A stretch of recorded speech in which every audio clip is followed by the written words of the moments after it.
Bom dia, acho que eu já vi alguns de vocês mais cedo. Que bom que você chegou. E hoje, meu nome é Sara, para quem não me conhece. Se você é um convidado de primeira vez, fica bem à vontade com a gente. Se você já é de casa, fica mais à vontade ainda. E hoje a gente vai conversar sobre plano de governo. Eu rodei, mas num dia de eleição de segundo turno eu não consigo falar de outra coisa, assim. E calma, respira. Eu não vou falar dos nossos candidatos. Hoje a gente tem o privilégio de eleger o nosso candidato à presidência da República. Nós também aqui no Amazonas temos o privilégio de eleger o nosso governador do estado. E talvez essas sejam uma das eleições mais difíceis da história do Brasil, assim. Talvez pela tecnologia que nos cerca, talvez pela crise que nos assola, mas eu acho que um dos motivos também é porque nós estamos diante de dois candidatos e de candidatos que são a antítese um do outro. E isso evidencia a nossa diferença de pensamento, de cosmovisão, de convicções, de expectativa no futuro. Aqui dentro dessa sala, nós vemos coisas diferentes, de formas diferentes. A gente tem vontade que o Brasil seja uma coisa e outras pessoas têm vontade que o nosso país seja outra coisa. E ao ler o plano de governo de algumas pessoas, eu acredito que no final do dia, a nossa expectativa, seja de um lado ou de outro, é que o Brasil se torne, sim, um país desenvolvido, organizado, justo, igualitário, seguro. No final do dia, a nossa expectativa está nesse lugar, seja de um jeito ou de outro. E a minha oração diante desses homens que hoje nós temos o dever e o privilégio de decidir e escolher, é que eles façam, sim, um governo justo. Que eles façam, sim, do Brasil um lugar desenvolvido, seguro, organizado, que honre os cidadãos desse país. E eu oro para que isso aconteça. Oro mesmo. Mas a história vai mostrar para a gente que, por melhores governos que nós já tenhamos tido no nosso país, sempre existe uma lacuna vulnerável para que todas as necessidades do povo brasileiro fossem sanadas. Nenhum governo na história do Brasil conseguiu tampar todos os buracos da nossa nação. Se a gente colocar uma lupa nos melhores momentos da história, a gente ainda vai ver que algumas pessoas ainda não tiveram acesso a certas coisas. A gente vai perceber que existiam buracos de corrupção nesses momentos também. A gente vai perceber que os benefícios não chegavam a todas as pessoas. Isso é um problema, e é um problema que não é do governo federal, não é do governo estadual, não é somente do governo municipal, mas é um problema nosso. É um problema que passa por nós.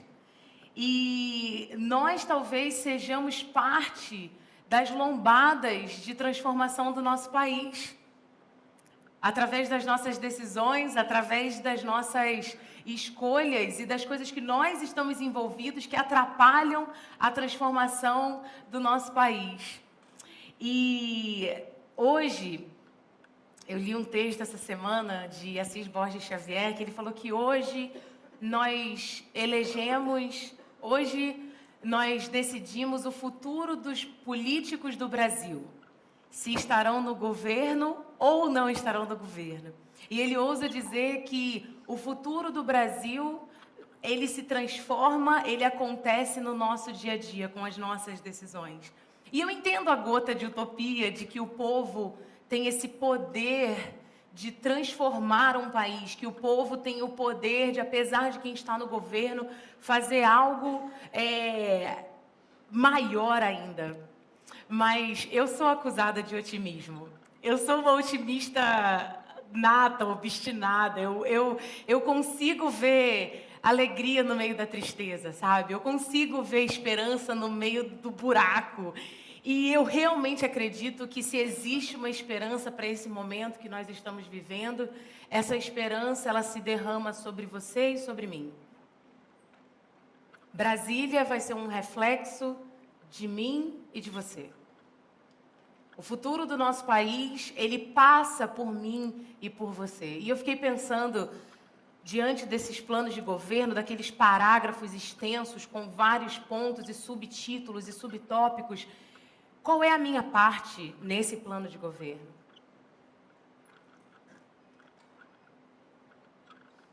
O que nesses 4 anos Deus separou para que eu fizesse? Eu sei o que estão me propondo. Eu sei o que estão me prometendo. E, infelizmente, eu olho para um mundo onde, assim como lá em Noé, né, que Deus olhou para a terra e ele falou, não há um justo sequer.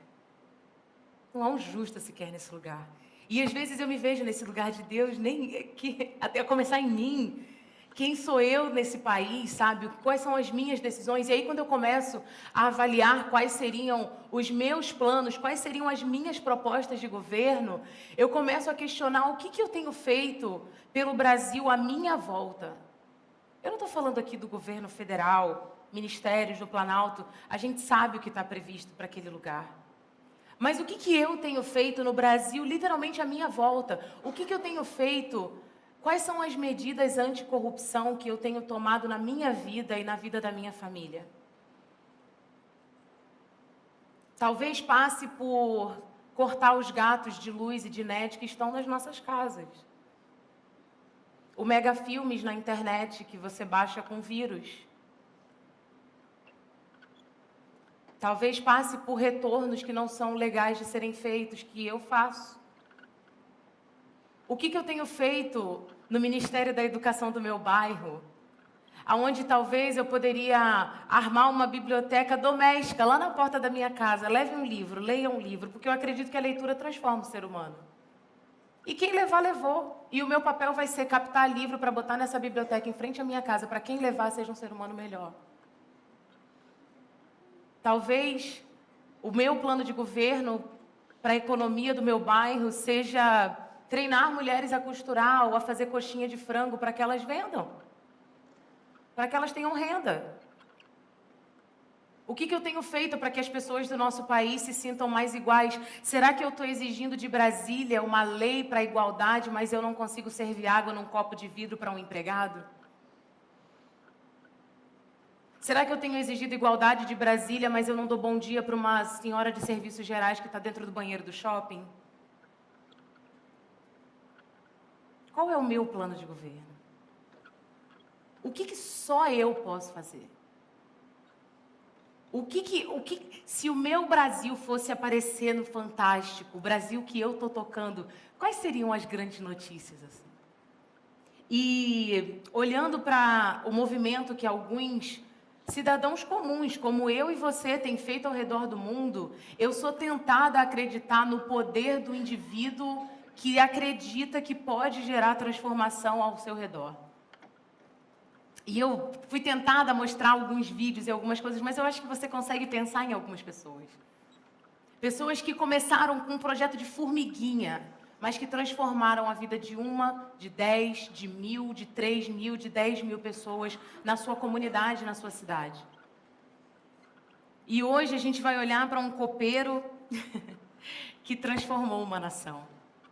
E eu espero que a gente aprenda algumas lições com esse homem exatamente nesse momento que nós estamos vivendo, que é um paralelo perfeito com a nação de Judá em Jerusalém. Eu quero te convidar a abrir a sua Bíblia lá em Neemias, no capítulo 1. E eu escolhi esse texto, mas totalmente consciente de que a Bíblia ela é recheada de homens e mulheres não governamentais, homens e mulheres que não eram parte de nenhum governo, não eram reis, não eram juízes, não eram nada, mas que conseguiram tocar nações, conseguiram mudar realidade, onde eles estavam, as coisas eram diferentes. E o próprio Cristo, se nós olharmos, as digitais de Cristo estão em diversos ministérios de governo. no Ministério da Saúde, no Ministério do Desenvolvimento Social, no Ministério da Fazenda, no Ministério de Relações Internacionais, no Ministério de Justiça. Ele estabelece um padrão para dizer para você assim, mesmo fora do governo, você pode muito mais do que você acha que você pode. E interessante que Jesus, ele sempre se separava dos governos. Ele nunca foi lá pedir sociedade, né? E aí, ei César, então, estou pensando em fazer um movimento de cura? Não. Ele passava e ele curava. Ele transpunha barreiras de um país para o outro, falando assim, vocês são todos iguais. E através da ação dele, as digitais deles nos ensinam do poder de transformação através de gente regado pelo Criador. Gente que consegue dar um passo atrás dessa bolha louca, dessa bolha alucinante que nós estamos, e sair disso, olhar para Deus e falar assim, tá, mas o que eu faço aqui? Como é que eu mudo isso aqui? Da onde eu vou daqui? E Cristo tinha essa habilidade de se desconectar disso e só agir em prol disso. E Neemias, ele vive uma experiência muito semelhante. Neemias, no capítulo 1, se você acessou sua Bíblia, hoje a gente vai ler um texto longo e o texto, eu espero que ele fale por si só, tá bom? A palavra de Deus diz assim, no mês de Quisleu, que aqui na Pérsia isso significava mais ou menos hoje novembro, dezembro, essa era mais ou menos a época do ano. No 20º ano, enquanto eu estava na cidade de Suzã, Anani, um dos meus irmãos, veio de Judá com alguns outros homens e eu lhes perguntei, isso aqui é Neemias dizendo, tá? E eu lhes perguntei acerca dos judeus que restaram, os sobreviventes do cativeiro e também sobre Jerusalém. E eles me responderam, aqueles que sobreviveram ao cativeiro e estão lá na província passam por grande sofrimento e humilhação. O muro de Jerusalém foi derrubado e as suas portas foram destruídas pelo fogo. Eu vou dar uma pausa aqui. É interessante que, para você entender um pouquinho do cenário do que está acontecendo aqui, Neemias, ele é um copeiro dentro do palácio do rei Artaxerxes e o copeiro parece que é um serviçal, né? Assim, um cargo de empregadinho, né? Ou de alguma coisa pejorativa e pequena, mas apesar dele ser um subalterno do rei, dele ser um servo dentro do palácio e sem privilégio algum, sem nenhuma influência na corte, ele não tinha voz, ele não era real, ele não era nobre, mas ele tinha um cargo de confiabilidade, um cargo de serviço, mas que era coberto de confiança, coberto de prestígio no sentido de confiabilidade do rei Neemias. E ele está lá convivendo nesse palácio na Pérsia com tudo que o palácio tem para dar. Neemias está lá, provavelmente com a sua cama bem forrada, com empregados ainda, cuidando da manutenção do palácio, na Pérsia, que era um império totalmente, na medida do possível, equilibrado, estável. E mesmo assim, quando seu irmão vai a uma nação onde seus pais foram enterrados e o povo que os seus pais pertenciam e os seus antepassados, Neemias se interessa pela situação daquele povo. No meio dos seus banquetes, no meio dos vinhos mais caros, no meio do seu conforto, no meio da sua segurança, no meio da sua estabilidade, Neemias tira o olho do umbigo dele, olha lá e fala, como é que está aquele povo lá que pertencia ao meu pai? O que está acontecendo com eles? O que está acontecendo lá? E a notícia que a Anani dá para ele é que eles não estão bem. Eles não estão bem. Ele fala assim, os que restaram, eles estão mal, eles estão oprimidos, eles estão em sofrimento. E eu acho muito interessante e ele fala, os muros de Jerusalém estão abalados, eles foram derrubados, o povo está exposto. E nesse contexto histórico, uma cidade cercada determinava muito mais do que você pensa, é muito maior do que o muro da sua casa. Nesse contexto, uma cidade como Jerusalém está com as portas abertas. Eu acho até interessante que ele fala exatamente isso. Ele fala, o muro de Jerusalém foi derrubado e as suas portas foram destruídas pelo fogo. Isso quer dizer que o povo está vulnerável. A nação, ela está balançada, ela não tem mais segurança, não está estabelecida, ela foi saqueada. E honestamente, eu olho para o Brasil hoje e eu percebo que os muros do nosso país estão abalados. Os muros da nossa nação as nossas portas estão abertas. E eu não estou falando de Brasília, não. Eu estou falando que muitos de nós aqui nessa porta fomos envolvidos neste abrir de portas. Porque lá no início, Deus já falou que eu e você não prestamos para o governo. Quando lá no início da história, Israel começa a pedir para um rei, Deus fala assim, gente, mas eu sou o rei, eu sou o único aqui que tem condições de fazer esse negócio dar certo. E a gente mesmo assim pede por um rei, fala, Deus, mas eu quero carne e osso, eu quero ver. E Deus fala assim, tá bom. Eu temo que Brasília seja um reflexo de nós. Eu temo que a vulnerabilidade do nosso país passe por nós. E Neemias, ele olha aquele cenário daqueles muros abalados e ele vai para o versículo seguinte, ele começa a falar. Quando ouvi essas coisas, no versículo 4, você pode me acompanhar. Quando ouvi essas coisas, eu sentei e chorei. Passei dias lamentando, jejuando e orando ao Deus dos céus. E então eu disse, ele começa a orar e a gente vai chegar lá. É impressionante que a gente está vivendo num tempo de muita velocidade.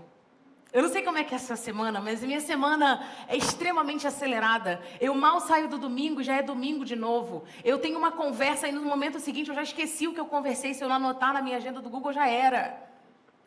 E nessa velocidade e nesse desapego que a gente está vivendo, a gente deixa de se importar com o outro. Talvez muitas das nossas opiniões hoje sejam de um lado ou seja do outro, desconsideram o outro. Neemias, no meio daquilo, ele para e ele pensa o que está acontecendo lá. E o que é o nosso lá? O nosso lá é o cara que está aqui, ó. Ontem, nós estávamos entrando no shopping, uma mulher de short, com um bebê de 3 meses no braço.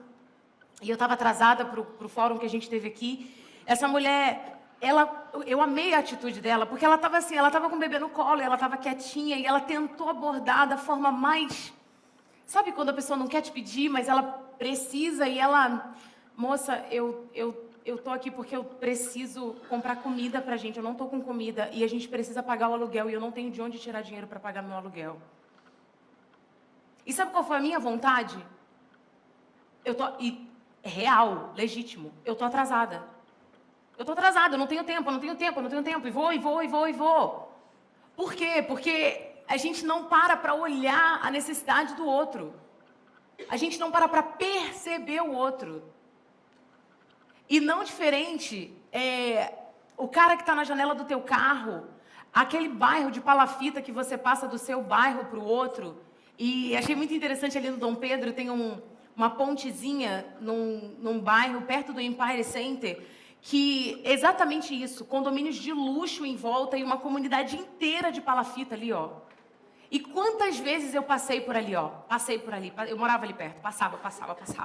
Até que um dia uma igreja adventista chegou naquele lugar, colocou uma casinha, e eu comecei a ver médico indo lá, eu comecei a ver atividade com as crianças, eu comecei a ver as crianças ganhando presente de Dia das Crianças, eu comecei a ver a comunidade limpando, acabou o lixo. Você tem noção do que é isso? Acabou o lixo que ficava jogado ali em volta. Mas se eu não paro para ver, eu não sei. O que o meu olho não vê, o meu coração não sente. O que o meu coração não sente, eu não ajo sobre aquilo. E na nossa geração de Instagram e na pós-modernidade, a gente tem esse desejo de viajar leve. A gente só quer lidar com o que é bom, com as coisas que... Ai, sabe, me tira de mim. Se é um relacionamento pesado, a gente larga. Se é uma faculdade que está incomodando, você deixa. Se é um emprego que você, ai, meu chefe é chato, a gente larga, porque a gente está começando a ficar incapaz de lidar com a angústia. A gente quer evitar a angústia, mas é a angústia de Neemias que é o começo, é o ponto de partida de toda a transformação de uma nação.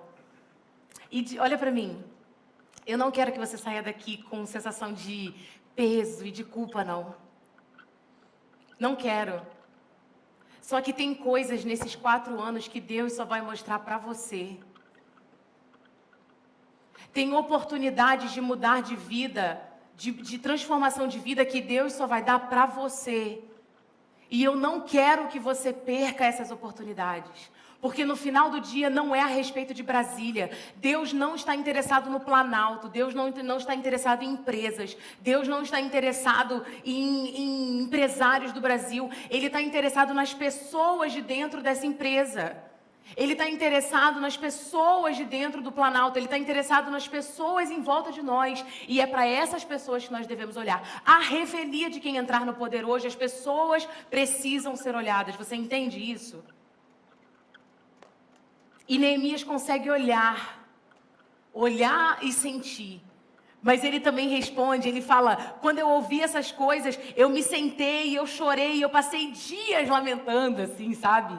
Esse negócio entrou no meu coração de uma forma que eu não tinha paz. Essa situação desse povo entrou no meu âmago, que eu não conseguia fazer mais nada, eu só sentava e chorava. E a minha pergunta para mim mesma é, Sara, quando foi a última vez que você chorou por alguém, sabe? Mesmo para aquele que é oposto a você hoje, no meio da dificuldade dele. E Deus nos chama a isso. Ele nos chama a sentir para que essa angústia gere frutos, como gerou em Neemias. E ele começa dizendo que ele lamentou e orou, e lá no versículo 5 ele vai dizer, então eu disse, Senhor, Deus dos céus, Deus grande e temível, fiel à aliança e misericordioso com os que te amam e obedecem os teus mandamentos, que os teus ouvidos estejam atentos e os teus olhos estejam abertos para a oração que o teu servo faz diante do Senhor, dia e noite, em favor dos teus servos, o povo de Israel. Confesso os pecados que nós, israelitas, temos cometido contra ti. Sim, eu e o meu povo temos pecado contra ti. Agimos de forma corrupta e vergonhosa. Não temos obedecido os seus mandamentos, aos decretos e às leis, desde o teu servo Moisés. Versículo 8. Lembra-te agora do que dissestes a Moisés, o teu servo. Se vocês forem infiéis, eu os espalharei entre as nações. Mas, se voltarem para mim, obedecerem os meus mandamentos e os puserem em prática, mesmo que vocês estejam espalhados pelos lugares mais distantes debaixo do céu, de lá eu os reunirei e os trarei para o lugar que escolhi para estabelecerem meu nome. Eu acho fantástico como Neemias tira um momento para falar assim, Senhor, que bagunça. Senhor, aonde a gente se meteu? Deus dos céus e da terra, eu reconheço que eu tenho pecado contra ti, e eu reconheço que o meu povo pecou contra ti, e pelo amor de Deus me ajuda. Pelo amor de Deus, perdoe os nossos pecados. E aí Neemias faz um negócio que até te encoraja a fazer, sabia? Às vezes a gente está orando e Deus já falou algumas coisas sobre algumas coisas que a gente fala. Deus já respondeu na Bíblia mesmo.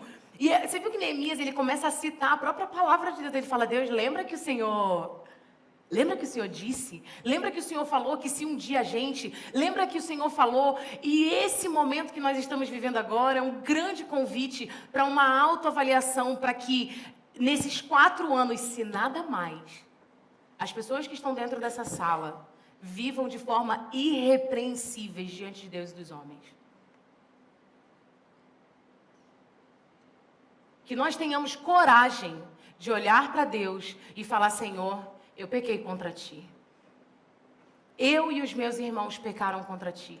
Não é o Planalto, não é um partido e não é outro, é também. Mas se nós olharmos, uma vez, na época do impeachment, foi um período bem difícil como que a gente está vivendo agora. E eu amo política. Eu gosto de acompanhar política, eu leio sobre política. Lá em casa, eu e o Magno, a gente vive discutindo sobre política. E eu me lembro de estar muito revoltada com a corrupção. E como que essas pessoas, não só de um partido, não, eu estou falando de geral, que a gente sabe que tem o dedinho de muita gente. E eu assim, cara, como que essas pessoas conseguiram chegar nesse lugar de uma corrupção tão escancarada, tão esculachada e com a cara de pau.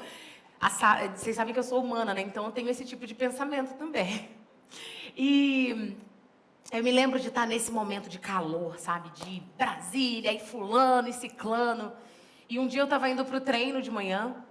Na época a gente morava no Dom Pedro. E ali no Dom Pedro tem algumas ruas que você não pode virar à esquerda. Você tem que ir mais à frente, fazer o retorno e entrar na rua que você quer. E eu atrasada para o treino, porque eu não sou uma pessoa da manhã. Então eu acordo 5 minutos antes da aula, boto a roupa lá e tento chegar no horário. Alguém? Alguém? Deus te abençoe, amém. Pois é, eu sou dessas. E aí naquela correria, passei no retorno e eu virei à esquerda, aonde eu não deveria virar. E naquele momento, o Senhor, que é o Senhor da minha vida, através do Espírito Santo que habita em mim, falou assim para mim, bem dentro da minha cara, quem é você? Quem é você, Sara, para falar de Brasília? Quem é você para falar de gente que faz o que não deve, que não obedece às normas? Se você tivesse o poder que eles têm, será que você também não viraria em retornos errados? Se eu confiasse a você grandes coisas, será que você também não daria um jeitinho? Ai, mas é porque eu estou atrasada, eu tenho que... E naquele momento eu falei, Senhor, sou eu. E a minha oração, a única diferença entre nós e as pessoas que você mais odeia, que hoje eu posso falar isso, alguns de nós odiamos pessoas por causa de política. O que é lamentável, assim. A única diferença entre mim e essas pessoas, eu gosto de pensar, é que em algum momento eu chego diante de Deus e eu falo, Senhor, eu pequei contra ti, contra o meu povo, eu pequei de forma que, se o Senhor não me transformar, eu vou continuar vivendo dessa mesma forma corrupta. Porque eu sou tão corrupta e tão corruptível quanto os homens de Brasília. A única diferença é a graça que o Senhor me dá para superar a minha corrupção. E a minha oração é que, como Neemias, a gente consiga ter esse momento de olhar para Deus e filtrar em nós, dentro do nosso Brasil, o que é que precisa ser ajustado. Se cada brasileiro arrumar a sua casa, eu garanto para você que em 4 anos nós vamos ter um país completamente diferente. A revelia de Brasília. Independentemente de leis e sanções e decisões, o Brasil será completamente diferente se eu e você pararmos de roubar.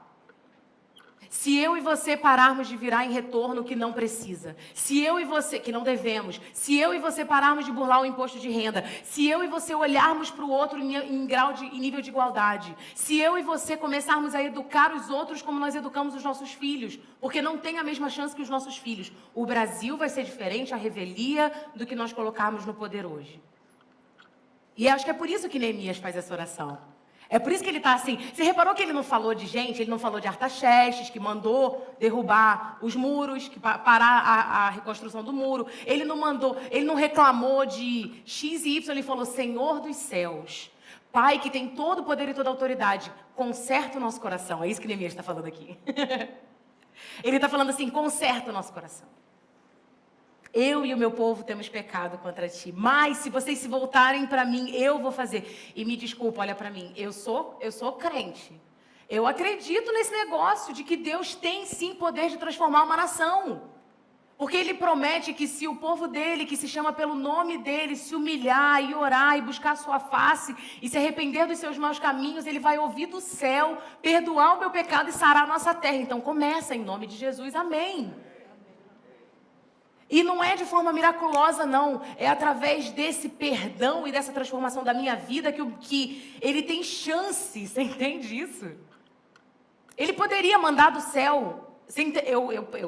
Eu oro por isso também, tá? Porque eu sou doida mesmo. Eu falo, Deus, só passa um vento de retidão, sabe? E conserta esse negócio. Mas não, eu acredito que ele investe em pessoas como aqui, ó. É a começar em você. Você tem 4 anos para mudar o Brasil. Junto comigo. E aí, na época, Neemias era apenas um copeiro do rei. No versículo 11, ele vai dizer. Vamos lá para o capítulo 2, para a gente seguir e terminar? No mês de Nissan, e aqui a gente já está falando de março ou abril. Qual era o mês que a gente estava? Novembro e dezembro, né? Aqui, então, no mês de Nissan, não mais no mês de Quisleu, a gente está em março ou abril, 4, 5 meses depois. Que Neemias orou, tá entendendo, né? Que Neemias está esse tempo todo falando com Deus, esperando, angustiado, orando. Quando foi a última vez que eu fiquei em agonia por 5 meses, né? Não sei. No mês de Nissan, do 20º ano do rei Artaxerxes, na hora de servir-lhe o vinho, levei-o ao rei. Nunca antes eu tinha estado triste na presença dele. Por isso o rei me perguntou, por que o seu rosto parece tão triste se você não está doente? Essa tristeza só pode ser do coração. Com muito medo, eu disse ao rei, que o rei viva para sempre. Como não estaria triste o meu rosto, se a cidade em que estão sepultados os meus pais está em ruínas e as suas portas foram destruídas pelo fogo? O rei me disse, o que você gostaria de me pedir? Então, orei ao Deus dos céus e respondi ao rei, se for do seu agrado, se for do agrado do rei, e se o seu servo puder contar com a sua benevolência, que ele me deixe ir à cidade onde meus pais estão enterrados, em Judá, para que eu... Você está vendo esse eu aí? Está vendo ou não?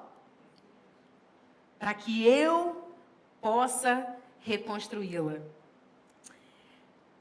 Lembra que a gente está numa corte, certo? Então, Neemias ele podia ser morto por estar presente na sala.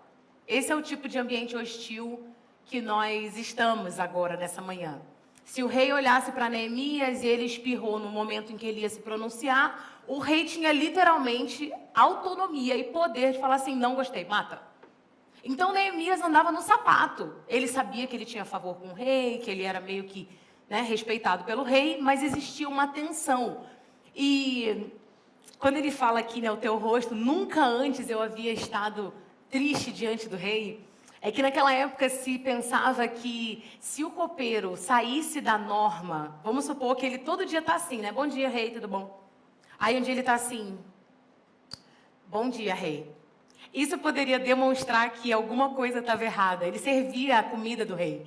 Então, se pensava que se o copeiro tivesse esquisito, é porque ele poderia estar envolvido em algum esquema de envenenamento de comida, que ele estava burlando alguma coisa para assassinar o rei mesmo. Então, quando Neemias se vê aqui diante do rei, ele não consegue mais esconder. Acho que você imagina, demorou 4 meses para esse rei perceber que Neemias estava esquisito. Então, você imagina a angústia do estômago desse cara de não aguentar mais colocar uma caroça. E aí esse rei pergunta para Neemias, o que está acontecendo? E ele responde ao rei, como não estaria triste o meu rosto, se a cidade em que estão sepultados os meus pais está em ruína e as suas portas foram destruídas pelo fogo? Certa vez eu estava num congresso em Belém. E quem era o preletor lá era o pastor Antônio Carlos Costa. Alguém conhece ele? Deixa eu te ver. Ah, legal. Ele é um pastor presbiteriano, muito engajado em desenvolvimento social, justiça social, presidente de uma ONG chamada Rio de Paz, no Rio de Janeiro, que é uma ONG que milita por causas que ninguém está olhando, assim. Mataram um Amarildo, mataram um policial. Ele vai lá e fala, quem matou? A gente não vai deixar passar, quem matou? E essa frente de voz para os que não têm voz. E o pastor Antônio Carlos Costa estava pregando nesse congresso. E ele é um senhor de uns 50 e poucos anos e ele poderia ser nordestino, assim, sabe? Sabe aquele cara que ele é arretado, ele fala, ele grita, e eu tô ouvindo o cara pela primeira vez, né? E eu tô ouvindo, e ele tá lá, porque o Brasil, porque não sei o que lá. E em algum momento, como você aí, talvez, né, tá sentado e fica assim, ai, calma. Sabe aquela sensação assim de respira, por que você tá tão indignado? Ó, amigo, aqui tá todo mundo amigo. E ele, em algum momento, e aí ele falava sobre questões legítimas, de pessoas que estavam morrendo, pessoas que estavam em angústia, pessoas que estavam em sofrimento, e como a igreja é omissa, como não sei o quê. E quando eu parei para ouvir o que ele estava falando, eu pensei, eu preciso de um pouco dessa indignação. Por que eu não estou indignada desse jeito? Por que eu não estou revoltada desse jeito? Por que isso não mexe comigo como mexe com ele? Por que isso não produz em mim uma revolta que produz frutos para a mudança desse cenário? E eu falei, fica indignado mesmo. Fica assim mesmo. Continua, porque essa indignação precisa bater em mim. Essa angústia e essa revolta para que eu faça alguma coisa precisa passar por mim. Eu acredito que nós fomos chamados para ser muito mais do que espectadores e comentaristas do caos. Como servos de Jesus Cristo, nós fomos chamados para muito além do que sermos espectadores e comentaristas do caos.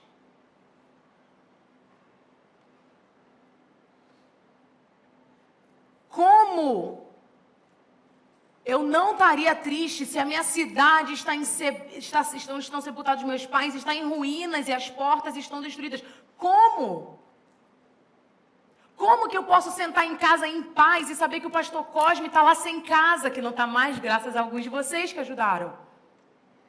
Como eu posso sentar em casa em paz sabendo que crianças não têm aonde estudar, crianças de 10 anos que não sabem ler? Como eu posso comer minha refeição tranquila, sabendo que tem venezuelano no sinal, pedir com plaquinha lá, ó, e eu sei que isso é um assunto delicado. Mas olha para mim, eles são pessoas, e Cristo morreu por pessoas. E se pessoas não estão comendo, sabe o que Jesus fez? Ele alimentou pessoas. E como igreja, parece que a gente às vezes se coloca paralelo a isso, em vez de falar, Deus, como que eu vou viver sabendo que isso está acontecendo? Sara, que vida angustiada que você está me propondo. Não, eu não quero que você viva em angústia. Mas o nosso dever, eu acredito, é fazer como Neemias e falar assim, eu quero fazer parte da reconstrução desse muro. Como? Eu quero fazer parte da transformação do meu bairro. Como? Eu quero pegar pedras e começar a estabelecer as portas dessa cidade. Como? É exatamente esse movimento que Neemias faz aqui. Como? Me fala, Deus. Jejuando e orando, sem ignorar isso. E eu acho que Deus nos dá a graça de dormir em paz no meio disso, tá? Ele nos deixa dormir em paz no meio disso. Mas eu acho que a gente precisa começar a perguntar, Senhor, como? Qual é o meu Brasil? Quais são as coisas que só eu posso fazer? Quais são os muros desse país que estão diante da minha porta que eu vou poder construir? E eu quero fazer isso. E aí, ele pediu, né, ao rei que me deixasse ir à cidade e tal, para reconstruí-la. E no versículo 6, você pode me acompanhar? Lá no versículo 6 ele vai dizer, então o rei, estando presente a rainha, que eu acho que é bem intencional essa presença dela ali, porque mulher, enfim... Sentada ao lado dele, a queridinha, o amor dele e tal, perguntou, quanto tempo levará a sua viagem? Quando você voltará? Eu marquei um prazo com o rei e ele concordou que eu fosse. A seguir, acrescentei, se for do agrado do rei, eu poderia levar cartas do rei aos governadores do Trans-Eufrates para que me deixem passar até Judá e chegar a Judá.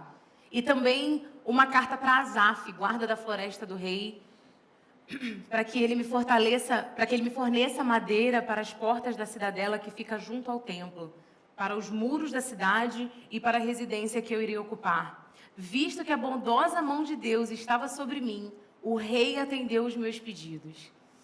É interessante que a gente passou por esse momento de Neemias, né, dele lá orando e jejuando como se fosse só angústia.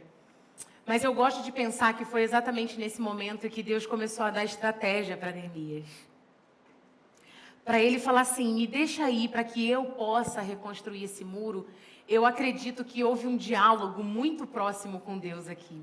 De forma que talvez essa lista, é como se Neemias estivesse em torno do rei durante esses 4 ou 5 meses, esperando uma oportunidade para falar assim, deixa eu ir.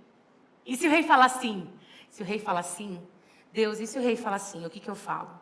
E se o rei fala assim, o que eu falo? Porque eu não sei como é que eu vou fazer isso não. Porque a gente acha que Neemias já tinha todas as respostas, né? Que o cara era um arquiteto de nascença, assim, vocacionado. O cara era um copeiro. Ele não tinha formação em engenharia, ele não tinha construtor, ele não tinha nada. E eu imagino Neemias naquele momento assim, beleza, eu vou pedir. Deus, se o Senhor está mandando, eu vou pedir. Se o rei dizer sim, o que eu falo? Se o rei disser sim, o que eu falo? O que eu falo? E aí Deus começou a dar planos para Neemias, sabe? Você vai precisar disso, você vai precisar daquilo, você vai precisar daquilo. E é no momento em que ele teve a oportunidade, ele agarrou essa oportunidade. E eu fico pensando quantos de nós aqui já tivemos oportunidades. Oportunidades de produzir para o outro. Oportunidades de começar coisas para o outro. Oportunidades de coisas que Deus talvez, e aí eu vou juntar um pouco com a sua vocação, que eu não sei exatamente o que Deus te chama dentro da sua profissão, dentro do seu universo. O que Deus está aquecendo no teu coração, porque eu acredito que cada um aqui tem um fardo. Talvez o seu fardo seja crianças com necessidades especiais. Talvez o seu fardo, aquela coisa que toda vez que você olha te dói. Talvez o seu fardo seja ribeirinho. Talvez o seu fardo seja hospitais públicos. Talvez o seu fardo seja educação. Seja lá o que for, que é a sua muralha. O nosso papel é diante de Deus ficar ali, Senhor, não deixa isso sair de mim. Não deixa ficar tão grande que eu fique deprimido. Porque eu sou uma que às vezes eu me deprimo com essas coisas. O Magno veio, eu choro. Ai, Deus. Não me deixa ficar deprimida, porque é grande, é muito grande. Essas coisas são do tamanho de Deus. Mas deixa essa angústia aqui e começa a direcionar a minha angústia para alguma coisa que frutifique. Alguma coisa que gere transformação aonde eu estou, porque discurso não muda nada.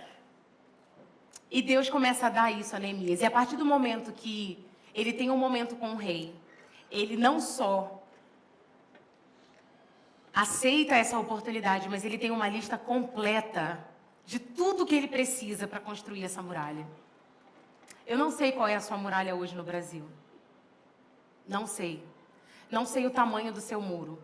Não sei se ele é grande ou se ele é pequeno, se ele é de pedra ou se ele é de madeira, se ele tem porta, se ele não tem. Mas eu tenho certeza que nesses 4 anos Deus tem um muro que só você pode construir. E o nosso papel como comunidade de fé é perguntar ao Senhor: o que é? Como é? O que eu preciso? Aonde? Com quem eu preciso falar? Sabe por quê? Tem alguém hoje que está orando por alguma coisa específica que você é a resposta para isso. Quando eu saí de um ministério que a gente fazia somente viagem missionária e o meu coração estava pulsando para capacitação, eu queria treinar ribeirinhos, eu queria capacitar a igreja ribeirinha, eu queria que essa igreja tivesse equipada e fortalecida, não só levar voluntários lá, que é muito importante, mas eu sabia que Deus estava me chamando para educar, e durante 2 anos da minha vida eu orei: Senhor, como que eu vou fazer isso? Como que eu vou começar a educar essa igreja? Como que eu vou começar a capacitar essa igreja? Eu não consigo chegar lá, eu não tenho barco, eu não tenho dinheiro, eu não tenho gente. Como? 2 anos de como? Choro, tristeza, alegria, esperança, choro, tristeza, alegria, desesperança, frustração. Senhor, como? Eu sei que o Senhor está me incomodando. 2 anos depois, chegam 4 pessoas na minha frente e falam assim: a gente está querendo fazer isso e a gente não tem quem faça. A gente vem orando e a gente não sabe com quem fazer, porque a gente não tem gente. Aí eu: gente! Prazer, meu nome é gente. Ao mesmo tempo que eu estou aqui orando, falando: Deus, me ajuda, porque eu sei que esse é o teu chamado para mim, eu sei que é isso que eu tenho que fazer. Tinha um grupo de pessoas orando com um barco, com um centro de treinamento, com um lancha, que eles não sabem. Vocês estão me olhando com uma cara que não estão entendendo o que eu estou falando. Eu estou orando porque eu não tenho coisas para fazer, mas eu quero fazer, e eles têm coisas para fazer e não tem quem faça. E um dia Deus faz assim, ó, pronto, vamos ser felizes, entendeu? E eu acredito nisso para o Brasil. Eu acredito que tem coisas, que tem pessoas que estão orando, há pessoas do seu bairro que estão ali: cara, essas crianças não tem, sei lá qual é a necessidade que é. E você é a resposta para isso. Sara, mas o governo deveria. Deveria. Mas Deus não tem negócios com o governo. Deus tem negócios com você. É a gente que tem que responder. Se o governo fizer, amém. A minha oração é que a gente viva os melhores 4 anos da nossa história, seja com quem for. Eu espero que Deus faça isso por nós, para o nosso bem, para o bem do nosso povo. Mas enquanto isso, nós somos chamados para isso. 12 anos depois, Neemias conclui a muralha. 12 anos depois, Neemias entrega a cidade cercada de novo. Eu não sei quanto tempo vai levar para a gente fazer isso juntos. Não sei mesmo. Mas eu não posso sair daqui sem te convidar a tentar. Eu não posso sair de um domingo como esse sem ao menos te pedir para que você pergunte a Deus qual é a sua parte. Que em nome de Jesus nós saiamos da posição de comentaristas e espectadores do caos, ergamos as nossas mangas e faça o que você pode, aonde você pode, para a glória de Deus e estabelecimento do reino dele aonde você está. E as demais coisas nos serão acrescentadas. Porque no final do dia ele é Deus sobre todas as coisas. Até mesmo sobre o PT e sobre o Bolsonaro. Mesmo que não pareça muitas vezes. Que Deus te inspire. Que Deus te dê convicções da sua parte nesses 4 anos. Que assim como Neemias, a gente literalmente tire um tempo para falar: Senhor, o que é, como é, aonde é, e me dá coragem para obedecer. Neemias, depois que ele chegou em Jerusalém, ele foi nomeado governador, porque as pessoas reconheceram o seu poder de liderança, de motivar as pessoas. Ameaças vieram.